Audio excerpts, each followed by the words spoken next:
tusimame pamoja kulinda uhuru na umoja wetu. Enyi bwana na binti wa Afrika, mwili wa jua, mwili wa anga, tuifanye Afrika mti wa uzima. Tuungane sote tuimbe pamoja, kuenzi shikamano hatima yetu. Tujitoe wenyewe kupambana pamoja, uhuru na umoja vitawale. Enyi bwana na binti wa Afrika, mwili wa jua, mwili wa anga, tuifanye Afrika mti wa uzima. Tuungane sote na tujibidishe kutoa kilicho bora kwa Afrika. Chimbuko la wanadamu, chemchemi ya utamaduni, tumaini letu wakati wa mafarakano. Enyi bwana na binti wa Afrika, mwili wa jua, mwili wa anga, tuifanye Afrika mti wa uzima. You are watching us live here at Humanist TV Africa. Humanist TV Africa is a registered charity organization that basically does media work to empower our people, promote human rights, and of course promote development in the most hard-to-reach areas, but of course empower our people as we empower each other. My name is Katum Mukasa, and the studio is Dennis Bongole to do the production of the show. And I want to remind you to please subscribe to Humanist TV Africa. Our handle is right there, Humanist TV Africa. We are on Facebook, TikTok, WhatsApp, and we have a website. And of course, on other platforms, we are Humanist TV Africa. Please look for us, search us, like, share, and comment. Our role, among others, is to promote education, to inform, to empower, to entertain, but of course, to educate our viewers. We are the only media network in Africa that openly talk about issues that others fear talk about. We promote equal rights, equity, and equality as a non-governmental organization registered to do this work. Today, we are handling yet another important topic, country profiles. And we are bringing to you a country in the Horn of Africa known as Eritrea. It's one of the smallest countries in Africa, the 22nd smallest country in Africa, one of those smallest countries, but very beautiful at the Horn of Africa, with only 3.7 million people, not even 4 million people, but about 3.7 million million Eritreans live in this country. It's a country with a lot of history, a country with struggle, a country that has fought aggression, especially a country that has resisted Ethiopians from taking it over. It has been a country of battle and war. Come with me as we talk about Eritrea. Have a look at the map. Now, the map of Eritrea right there is a very interesting map.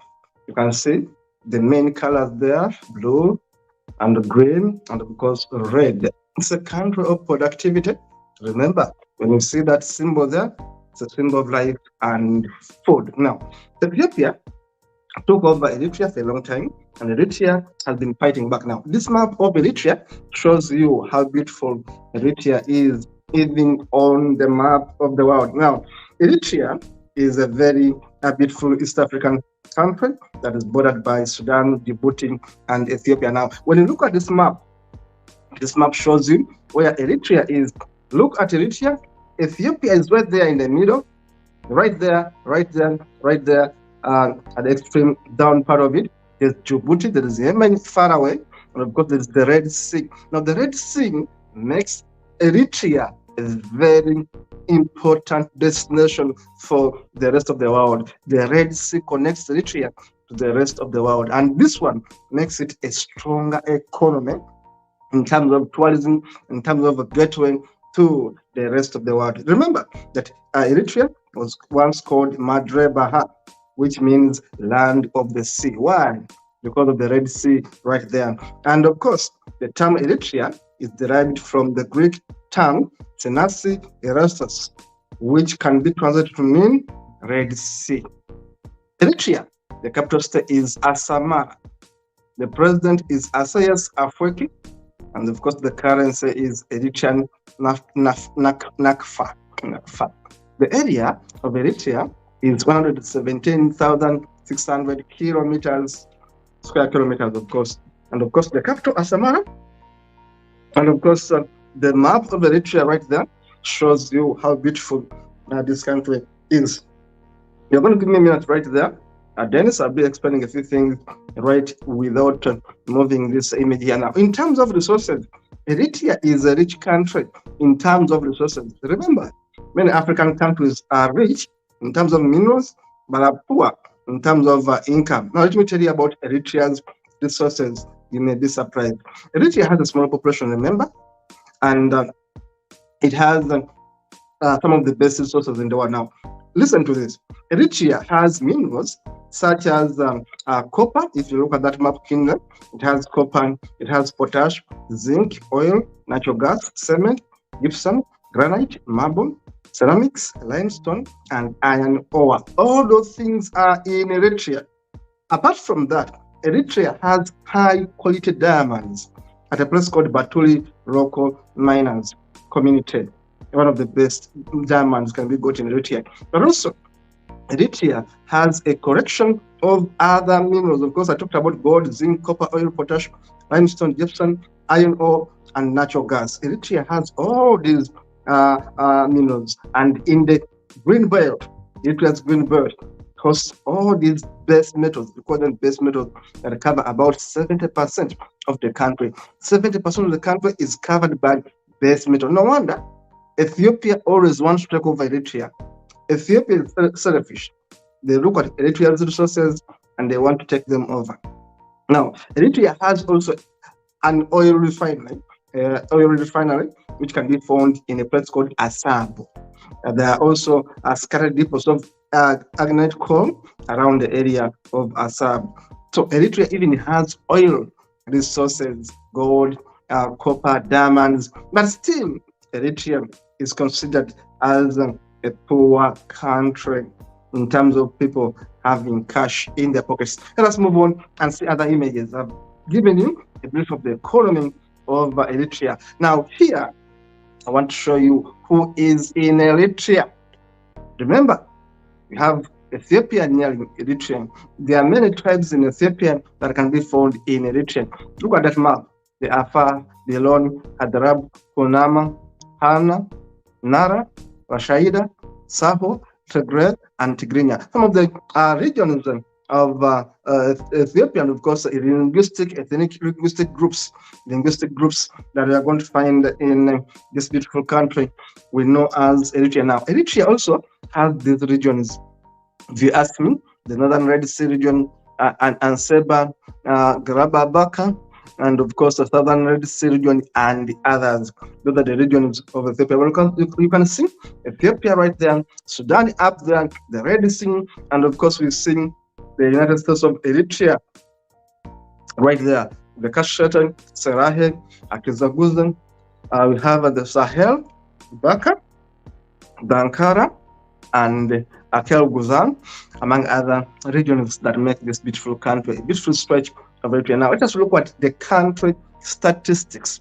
Population of Eritrea by 2022 was 3,600,000 people. 3,600,000 people. You can round it up and say 3,700,000 people. The population growth rate was 1.7% annual growth rate. And of course, age dependence is high at 76%. Urban population is 42%. It means many people actually are going to the urban, but also in the areas that are rural, there are people there. Infant mortality rate in Ethiopia is high. Infant mortality rate in Ethiopia is high at 28 per 1,000 live births. That is threatening. And of course, life expectancy at birth is always 66 years. Now, in terms of age distribution, total population of Ethiopia, in terms of that, we see that majority of people in Ethiopia, like the rest of Africa, are between the ages of 15 and 64. Note that about Africa. Majority of the people in Africa are between the ages of 15 and 64. In Ethiopia, they are 56%.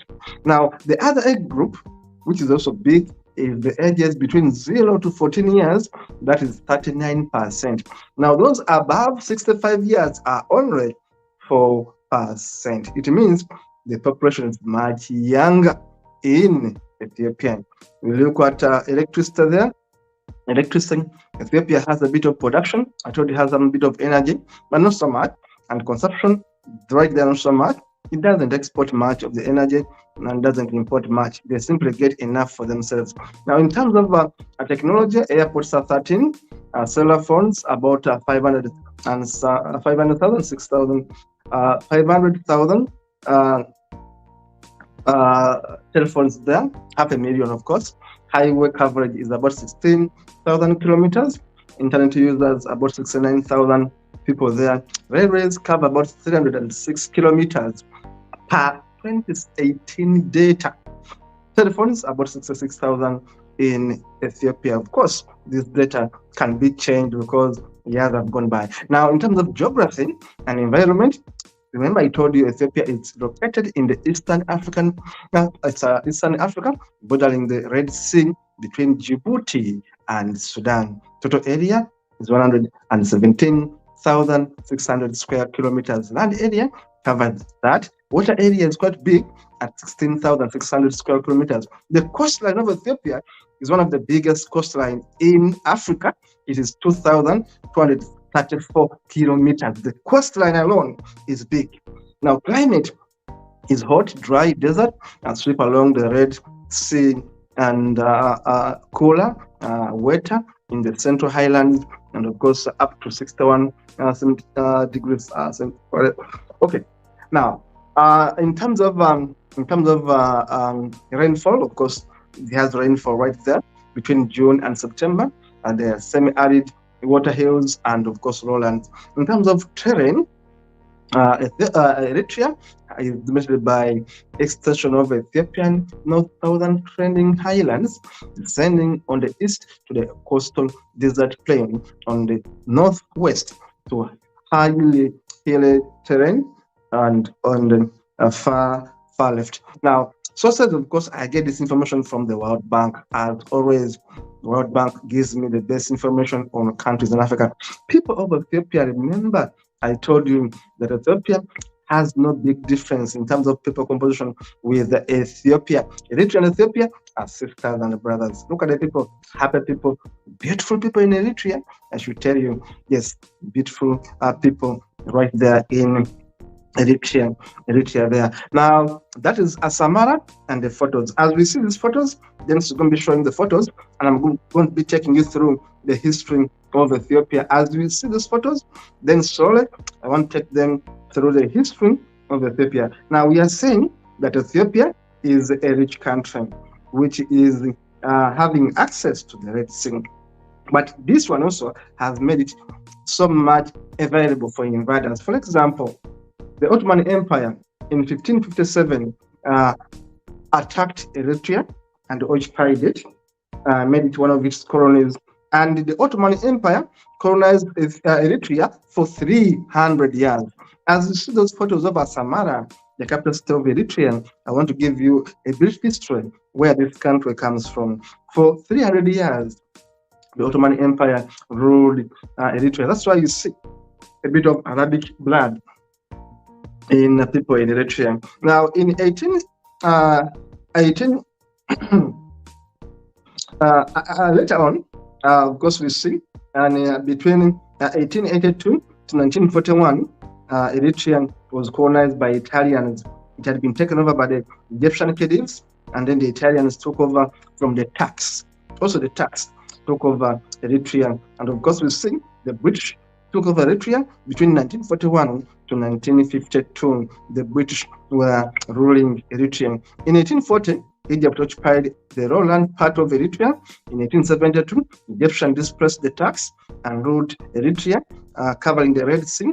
And of course, during the period of 1872 to 1882, Eritrea was under the colonial rule of the Egyptians. Massawa and other regions along the sea coast were under the Egyptians. Now, Eritrea was again taken over by Ethiopians following the Treaty of Wishale on May 2nd, 1889. That pact was signed in a place called Wishale in Ethiopia between the Italians and Menelik II of Ethiopia. Remember, Menelik II of Ethiopia defeated Italians at the Battle of Adowa. Then there was this treaty that was signed, and Ethiopia took over Eritrea on May 2nd, 1889. Now, that was Menelik of Ethiopia taking over Eritrea in 1889. Now, we see that, of course, territories of Bogosi, Hamasen, and Akare Guzai, modern Eritrea, northern Tigray, were taken over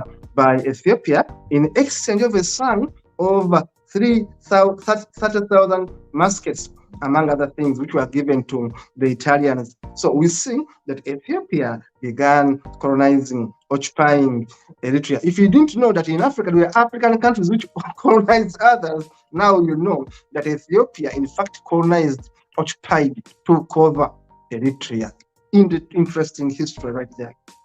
Later on, we see the brutal fascist in the Italians. Remember, Mussolini was a brutal rogue, a fascist Italian called Mussolini, took over a bit of revenge on Ethiopia. And we remember that the fascist Italians imposed the harsh rule that stressed the political and racial spirit of Italians in Eritrea. Eritrea was again under these Italians for some time.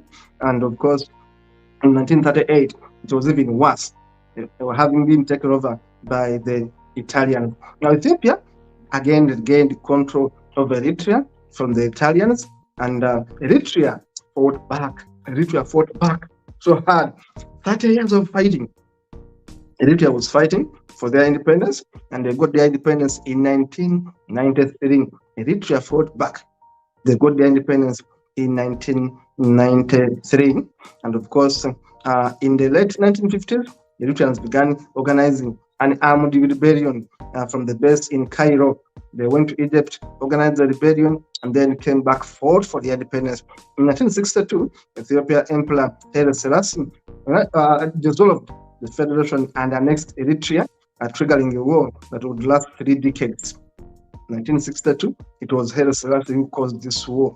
And next, Eritrea went, people went into Egypt, organized themselves, came back and fought for 30 years.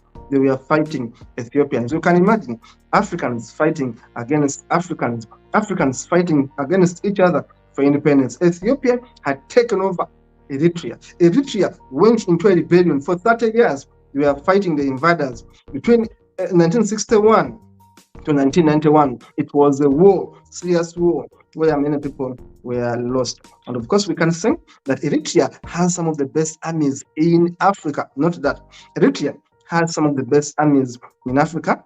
And of course, they may be few, but have been highly, very effective. In fact, they say the Ethiopian army is about 45,000 in number. Eritrean army is about 45,000 soldiers. They also have a reserve force of about 250 soldiers in reserve. So Eritrea has always been fighting against occupation. From who? From Ethiopians. Isn't it interesting that Eritreans are fighting against Ethiopians, fellow Africans, terrorizing fellow Africans, and they are fighting for 30 years to get their independence from Ethiopians. From 1961 to 1991, they were fighting brutally fighting. And because of that, Eritrea is known as the country with so many refugees in the world. Eritrea has some of the highest number of refugees in the world because they have been under war for a long time. Wherever you go, you will find refugees from Eritrea. Why? There's been a war in their country. Now, because of that, Eritrea becomes a hard country to live in. Beautiful country, but always under war. Let us look at the leader of Eritrea as the last photo right there now. The man is called Isaias Afwerki. This man has been a fighter. This man has resisted Ethiopians. This Eritrean guy here, Afwerki, Isaias Afwerki has been a resistant of Ethiopia. The president of Eritrea and the incumbent one now resisting to regain sanity for his nation. The nation is poor, not because they are poor in terms of resources, but because they've been always fighting against Ethiopians. They're always under attack. They fight back, always under attack. This guy is leading Eritrea to freedom. They may be independent, but Ethiopians keep on provoking them. They keep on fighting back.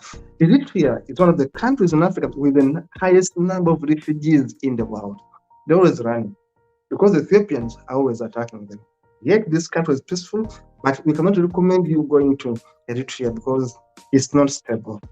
It's not stable. They're always under a threat of a terror attack. So we want to call upon Ethiopia and Eritrea to accept peace, negotiate peace. Yes, there is peace on paper, but I want to see real peace existing between Ethiopia and Eritrea because you guys are brothers and sisters. You better let Ethiopians be, you better let Eritreans be in peace. Thank you so much for watching. It is Humans TV Africa. We want to encourage you to please subscribe, like, love, comment, and tell us your thoughts about this and all our programs. See you in the next one.